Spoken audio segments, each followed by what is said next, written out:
Assalamualaikum warahmatullahi wabarakatuh. Selamat pagi anak-anak. Waalaikumsalam warahmatullahi wabarakatuh. Selamat pagi Ibu. Baik, sebelum kita mulai pembelajaran hari ini, alangkah baiknya kita berdoa terlebih dahulu. Untuk ketua kelas bisa memimpin doa terlebih dahulu ya. Baik Ibu. Sebelum mulai pembelajaran pada pagi hari ini, marilah kita berdoa menurut keyakinan masing-masing. Berdoa mulai. Berdoa selesai. Baik, apakah ada yang tidak masuk hari ini? Ibu akan absen terlebih dahulu ya. Baik Ibu. Aulia, Hadir Ibu. Fani, Hadir Ibu. Vivin, Hadir Ibu. Rizka, Hadir Ibu. Nur, Hadir Ibu. Eva, Hadir Ibu. Helia, Hadir Ibu. Selo, Hadir Ibu. Alsira. Hadir Ibu. Alhamdulillah hadir semua ya anak-anak. Sebelum kita masuk materi, Ibu akan ingatkan tentang materi sebelumnya, yaitu campuran. Apakah ada yang masih ingat ada apa saja campuran itu? Saya izin menjawab Ibu. Ya, silahkan. Jadi campuran itu dibagi menjadi dua, yaitu campuran homogen dan campuran heterogen Ibu. Ya, benar sekali yang dikatakan oleh teman kalian bahwa kita pernah pelajari mengenai campuran homogen dan heterogen. Di mana campuran homogen merupakan campuran yang komponen-komponennya tidak bisa kita lihat dengan mata secara langsung, misalnya larutan garam dan larutan gula. Sedangkan campuran heterogen merupakan campuran yang komponen-komponennya masih kita bisa lihat secara langsung, misalnya campuran antara air dengan pasir. Nah, pada hari ini kita akan belajar mengenai suatu jenis campuran yang unik. Jika kita lihat dengan mata itu seperti campuran homogen, tapi sebenarnya bukan, yaitu koloid. Ada yang pernah mendengar apa itu koloid?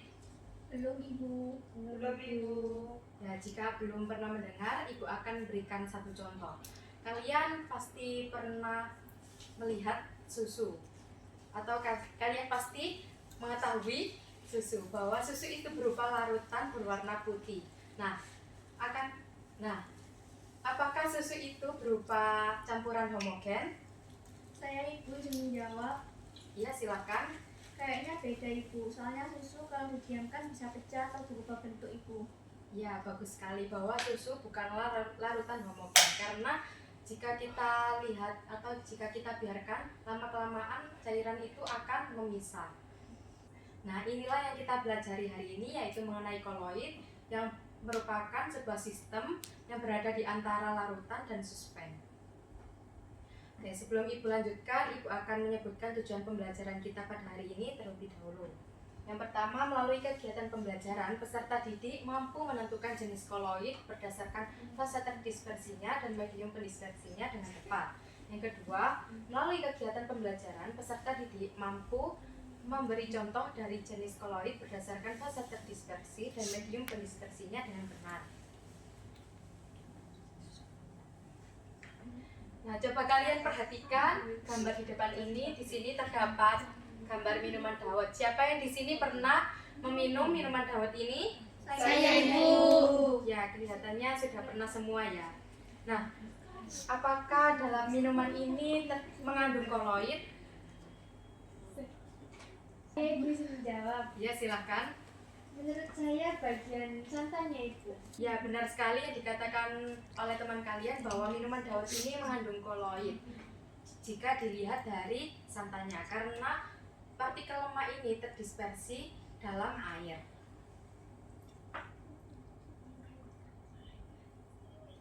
Setelah ini Ibu akan bagi kalian menjadi 3 kelompok. Kelompok pertama ada Aulia, Helia, dan Rizka. Kelompok 2 ada Vivin, Fani, dan Nur. Kelompok 3 ada Eva, Selo, Alsira. Silakan kalian berkumpul dengan kelompoknya masing-masing. Setelah itu Ibu akan bagikan RAPD-nya. Baik Ibu. Apakah sudah berkumpul dengan kelompoknya masing-masing? Sudah Ibu.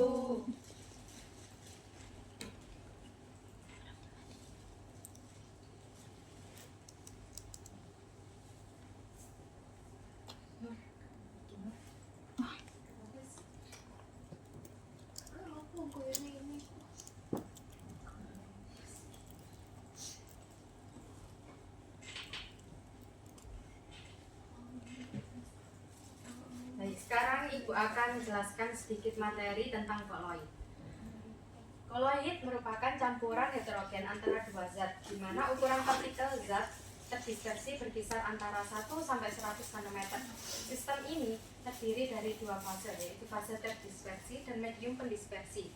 Koloid memiliki sifat khas seperti stabilitas tinggi, tidak dapat disaring menggunakan saringan biasa, kemudian serta menunjukkan efek tinggal atau penghamburan cahaya. Contoh dari sistem koloid dalam kehidupan sehari-hari yaitu susu, santan, mayonaise, busa sabun, asap, dan tinta.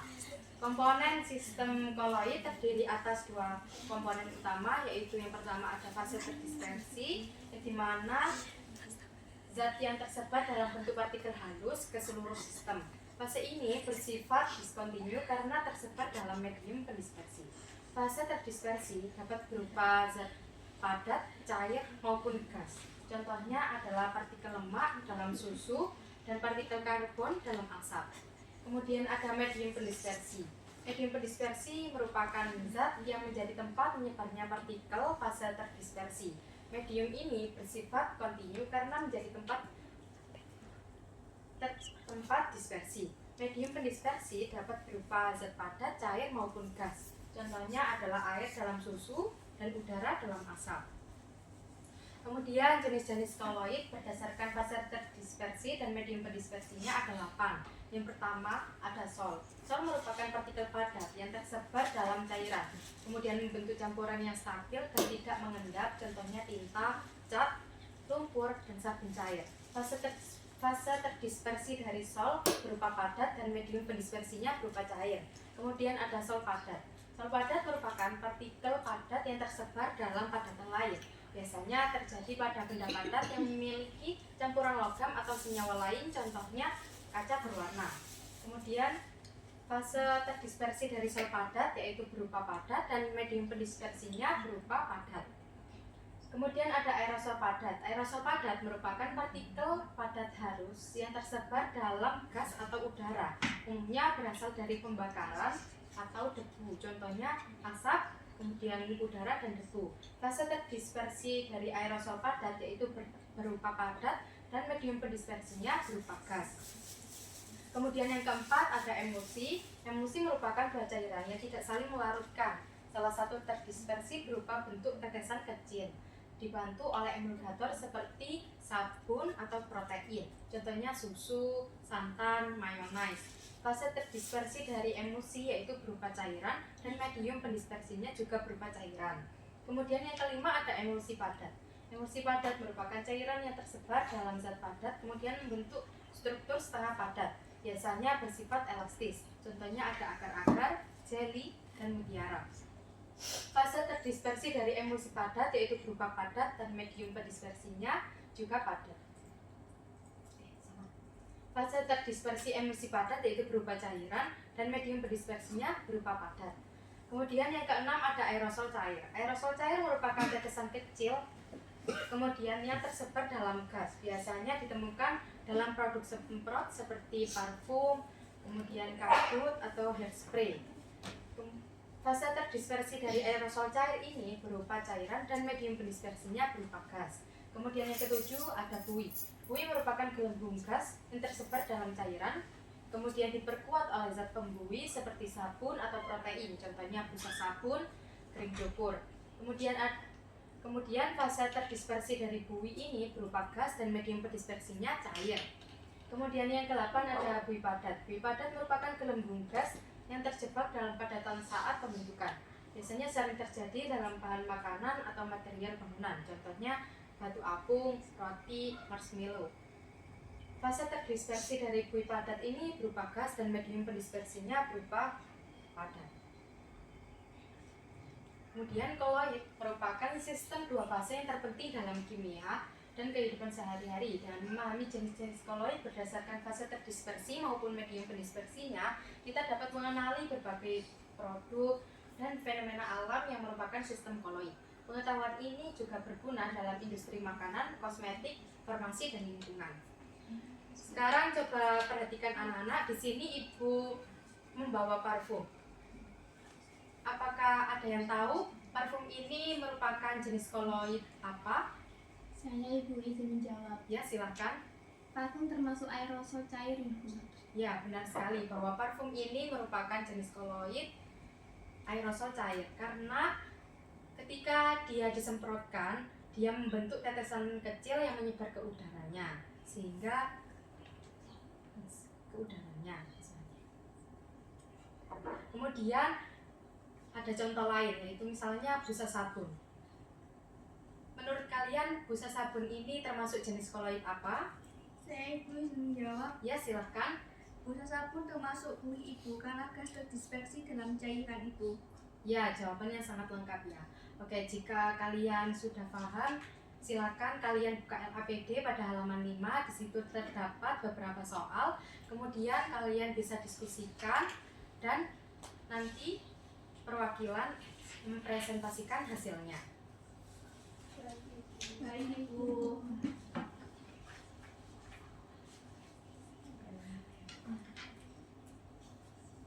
Oke, kelompok 1, apakah ada yang ditanyakan atau dibingungkan?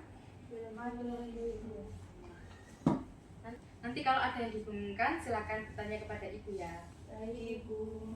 Kemudian kelompok 2, Ini Ibu, kami sedang mendiskusikan, kami sedang bingung. Mayoritas itu termasuk emosi padat musik saya ya, Ibu. ya silakan. Dari pertanyaan Vivin, siapa yang mau menjawab bahwa mayones itu termasuk jenis koloid apa? Saya Ibu izin menjawab. Ya, silakan Aulia. Karena menurut kami mayones itu termasuk emulsi karena pada fase pendispersinya itu cair, kemudian fase terdispersinya juga cair dengan bantuan emulgator atau pengemulsinya. Ya, benar sekali. Jadi kalian bisa tulis jawaban dari teman kalian di LAPD-nya ya. Baik, Ibu. Nanti jika ada yang dibingungkan bisa tanyakan kepada Ibu ya. Baik, Ibu. Terima kasih, Ibu.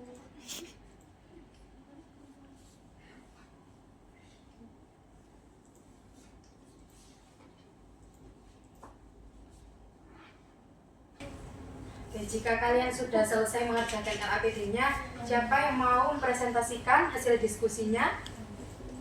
Saya Ibu dari kelompok 1. Ya, silakan Aulia.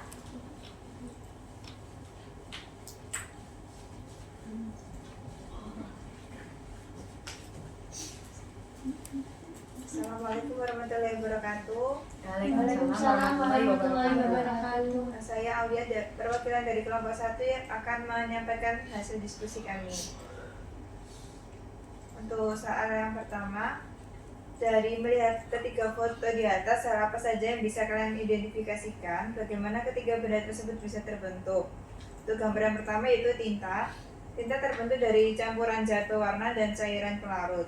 Proses pembentukannya yaitu zat warna dicampurkan ke dalam pelarut dan diaduk hingga homogen. Kemudian campuran ini menghasilkan larutan atau suspensi berwarna yang dapat digunakan untuk menulis, mencetak, dan mewarnai. Untuk gambaran kedua yaitu kaca berwarna, terbentuk dengan cara menambahkan oksida logam tertentu ke dalam campuran kaca saat proses peleburan. Pasir silika, soda, dan kapur dilebur pada suhu tinggi, kemudian zat pewarna ditambahkan selama peleburan, kemudian dicetak dan didinginkan membentuk kaca berwarna. Kemudian yang gambar ketiga yaitu asap, terbentuk dari partikel padat kecil dan gas yang dihasilkan selama pembakaran tidak sempurna dari suatu bahan. Proses pembentukannya, bila suatu bahan terbakar, bahan tersebut akan terurai dan menghasilkan partikel gas dan partikel halus dan gas. Kemudian partikel tersebut tersebar di udara dan menyebarkan cahaya sehingga tampak sebagai asap. Dari hasil analisis jawabanmu termasuk jenis koloid fase terdispersi padat yang manakah dari ketiga benda tersebut?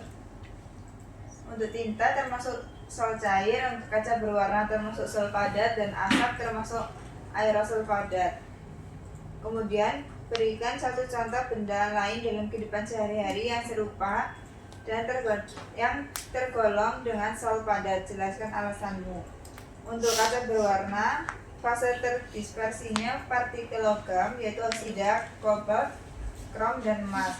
Untuk medium pendispersinya yaitu padatan.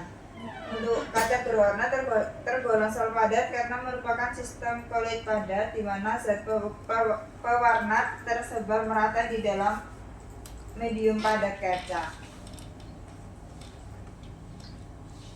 Kemudian berikan satu contoh benda lain dalam kehidupan sehari-hari yang serupa dan tergolong dalam sol. Jelaskan alasanmu.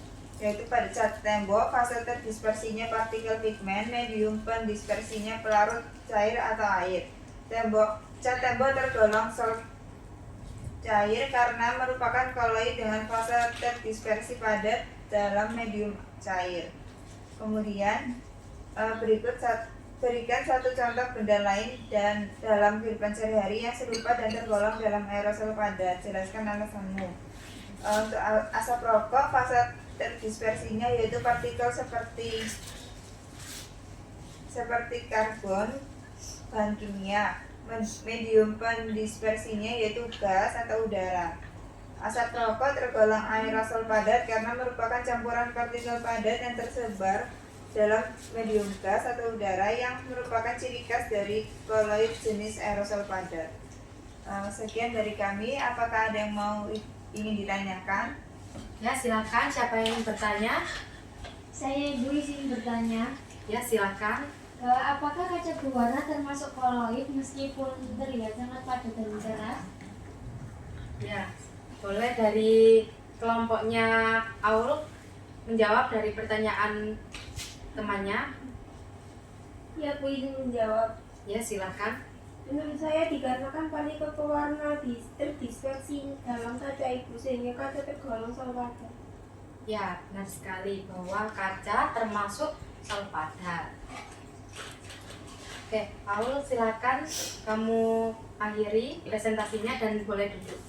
Baik, sekian dari saya.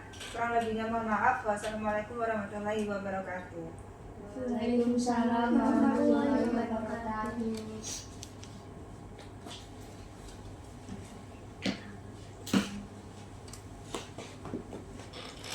Oke, sekarang coba kalian kerjakan soal evaluasi di depan ini dengan Oke, sekarang kalian coba kerjakan soal evaluasi ini untuk mengukur seberapa pemahaman kalian mengenai materi pada hari ini. Dikerjakan secara individu ya anak-anak. Baik, Baik, Ibu.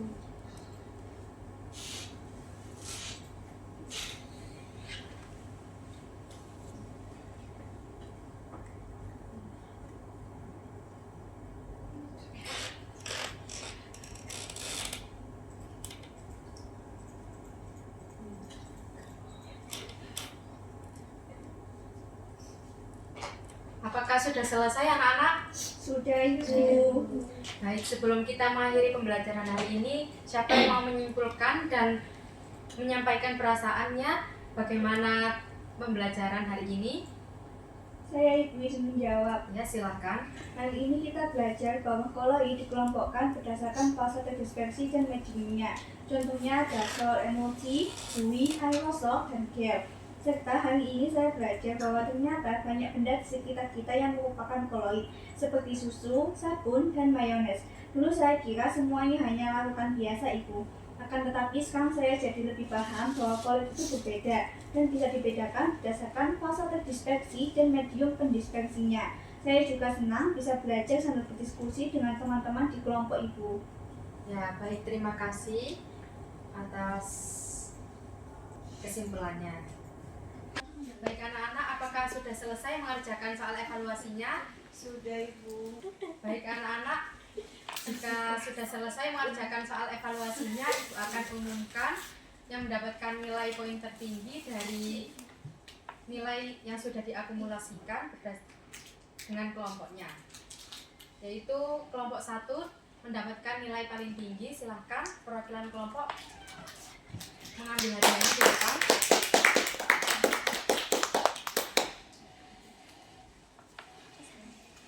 Ya, sama-sama. Untuk minggu depan kita akan belajar mengenai sifat-sifat koloid dan jangan lupa belajar materinya dari rumah ya. Baik, Ibu. Sebelum kita mengakhiri pembelajaran hari ini, untuk ketua kelas silakan mengakhiri dengan berdoa. Baik, sebelum kita mengakhiri pembelajaran pada pagi hari ini, marilah kita berdoa menurut keyakinan masing-masing. Berdoa mulai. Berdoa selesai. Baik, terima kasih. Terima kasih semuanya. Semoga pembelajaran hari ini bermanfaat. Sekian, wassalamualaikum warahmatullahi wabarakatuh. Waalaikumsalam